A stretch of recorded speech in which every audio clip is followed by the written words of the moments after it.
All right, everybody, welcome back to the channel. I just got back from my evening run, and I wanted to do this video because I got a lot of feedback on different platforms like YouTube, Instagram, of people commenting, asking why I'm not cutting to 80, or if I am cutting to -80 for the CJI. So I wanted to talk about that, and then I also wanted to come to the conclusion of, do I have a chance or not cutting to 80? Because that's going to be my decision. My decision is to go above 80. That's what I've signed up for.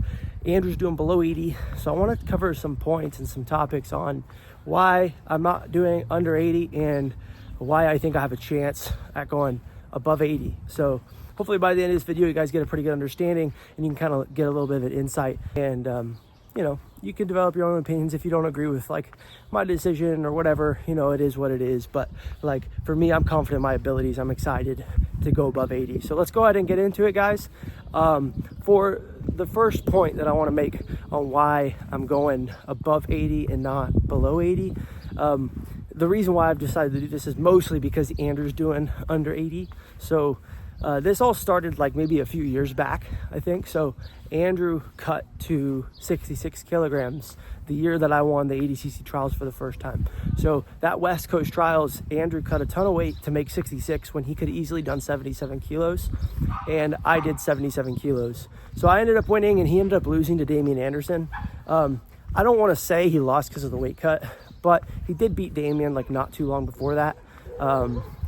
Semi-decisively, but they also had like a different style of match. There was more takedowns involved in their second match than their first match. So, but Andrew lost by a close decision, and I would like to say that, you know, the weight cut was maybe a factor. He looked great though. I mean, he really did. Andrew looked outstanding like he always does, but he did not perform the way he's been performing at 77 is my point. So he gave me that shot to go do 77 and like basically not cut a bunch of weight. He decided to cut the weight for me and give me that shot at 77 because I was quite a bit bigger, and I ended up winning. And then I ended up going to ADCC and losing to Shizinski, Mato Shizinski. And then now we've decided to kind of flip it. So now I'm going to go up in weight and he's going to be at 77. I think fair is fair, right? Like no need to make him keep cutting weight, and we don't want to have matches against each other either. You know, we're brothers, we can compete in the room together our whole lives. So there's no reason to have matches against each other unless we have to, you know. So that's kind of the main reason I moved up to 88 kilogram for ADCC. I've done pretty well since then. I've done two matches or two times at the trials at 88 kilos. My first time I podiumed. I lost to Elder Cruz, and then he ended up losing to Jacob Couch. So I took third after beating J-Rod in the semis. And then my second time go around, I ended up winning it, and I won with 5 out of 7 submissions. So I did pretty well at 88. So Andrew's now won the 77 kilogram category, crushing it, as you guys can see, winning super fight after super fight, beating the biggest names in the sport. He's so amazing. It's chaotic how amazing he is. He's been just crushing it. So that's the main reason, right? The main reason is that we want Andrew to do under 80, and then now I get the shot at over 80. So that's the main reason why I'm going above 80. Now, the second reason that I'm going above 80 is I feel like I have a really good shot at winning it. And this is going to kind of answer the thumbnail of the video, because I titled this, or put the thumbnail at least, if I had a chance. And the main reason is I feel like I have a really good chance to win this category. I've spent like 2 years pretty much bulking up and trying to get filled out for 88 kilograms. So I've definitely put on a lot of muscle and a lot of size. And I don't necessarily want to cut all that off to go down to the under 80. I feel like I definitely can cut to -80, and I think I could do great in that category. I've had matches against a lot of those guys because I used to be at 77.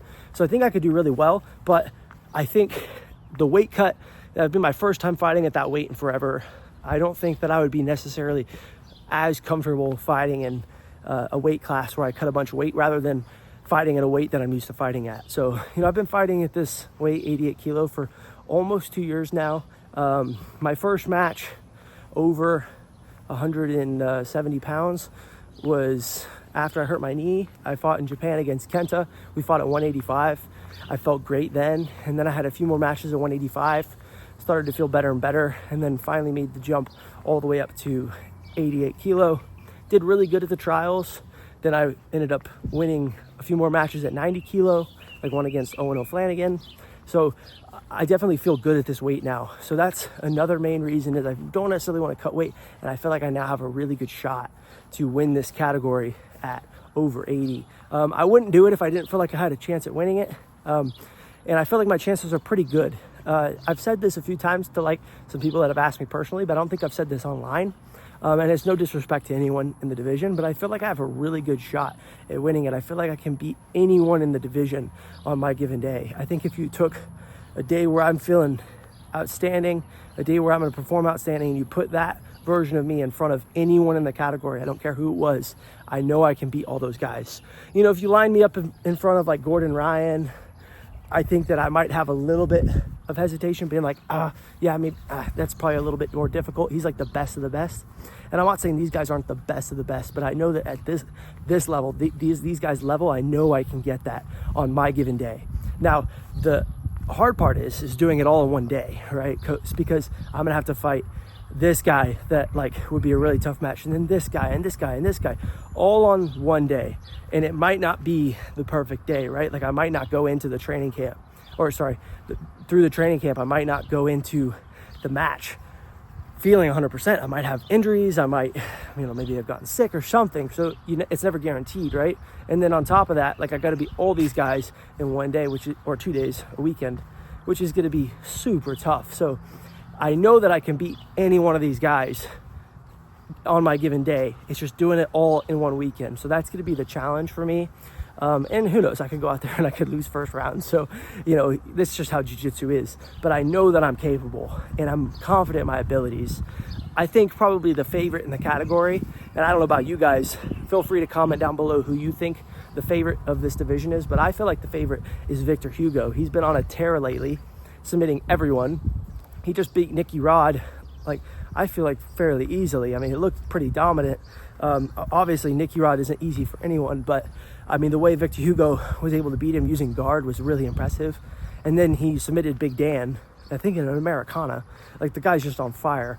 So I think Victor Hugo's probably the top dog in the division. And I've had actually a really close match against Victor Hugo when I was quite a bit younger and smaller. I had a match against him, I believe 2020 or 2021, a few years ago, and I think it was maybe my first or second match at black belt, so I was pretty fresh into the black belt scene, and I was maybe making my first kind of attempt at trying to go up to 88. I was like 185 at the time. I wasn't very big, and I was more underdeveloped than I am now. I definitely feel a lot stronger now than I was then, and I had a good match with him. I think I took him down in the beginning, and I was winning 2-0 for majority of the match. He ended up taking it to overtime after getting a score, and then the overtime was first to score, and he ended up scoring after a few minutes. But I think all together, I think we had over 10 minutes of a match together that ended in a score. And I was definitely not as good of a grappler as I am now. I know that he's gotten better as well, but that's just an example of, I feel like the best guy in the division, I know I can beat him. So I'm confident, and I know that not everyone thinks I have a great chance going up in weight. They might think I have a better chance going down, but the division below is probably harder. You got to deal with smaller dudes, but you have so many high level competitors in that division. Both divisions are stacked. You either go up and you face the behemoth monsters that are winning everything and they're crushing it for years on years, or you're going against the crazy psycho up-and-comers down in the negative 80. So either way, you're going to have tough matches. And I'm just excited to get out there and have both Andrew and I a really good shot at both winning. If we both win, that's $2 million. I've talked about it in previous videos, but $1 million is super life-changing for us and our family. 2 would be twice as much of that. So for me, I feel like us both having the shot at winning is more valuable than anything. And then the fact that I believe with all my heart that I have a chance at taking home the prize, I think it's the right decision to make. And that's really the thoughts behind my decision making and why I chose to go above 80. I'm really excited for it, and I know you guys are too. So make sure to get your tickets. Go to their website, check it out.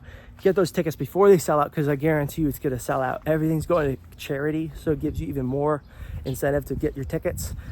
You also get entered in to win Gordon Ryan's Miata, which is pretty funny. So check that out if you want a free Miata. And thank you guys for tuning into the channel. As always, the support is much appreciated. And if you want to support even more and go a little bit further, please like, comment, subscribe, and check out my new website, tackjiujitsu.com. I have a free instructional on there. It's a competition preparation video. Gives you kind of the whole layout of what you need to do in preparation for competition. It's about 30 minutes of content that is free. All you have to do is enter in your email. So I think it's really a lot of information that's for no cost. So it's really worth it. Check it out, please. Thank you guys so much for tuning in. I'll see you in the next video, and wish us luck in this 5-week camp. It's been good so far, and we're ready to get to it. So thank you guys. See you there.